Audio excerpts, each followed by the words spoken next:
नमस्कार माझ्या सर्व मित्रांना. आपण पाहत आहात बीड प्रवाह न्यूज. आपण या अगोदरही या बिंदुसरा धरणाविषयी आपण बोललेलो होतो. आपण व्हिडिओ टाकलेला होता की 70 ते 75% हे धरण भरलेलं आहे आणि याला एका पावसाची गरज आहे. धरण क्षेत्रामध्ये काल एक चांगला पाऊस झाला आणि आता आपण पाहत आहोत की धरण हे पूर्णपणे भरलेलं आहे. बीडकरांची पिण्याची पाण्याची जी चिंता आहे ती आता मिटलेली आहे आणि पर्यटकांसाठी जे बीड जिल्हावासी आहेत या पर्यटकावासीसाठी आता हे धरण एकदम बघण्यासारखं झाले. आपण दृश्य बघू शकतो. अनेक पर्यटक आज या ठिकाणी हजर झालेले आहेत आणि उद्या रविवारची सुट्टी आहे.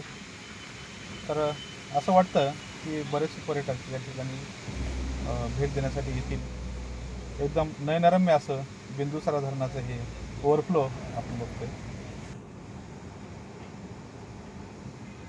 बरेचसे पर्यटक या ठिकाणी आजही उपस्थित आहेत. बीड जिल्ह्याचं वैभव बिंदुसरा धरण आपण बघतोय.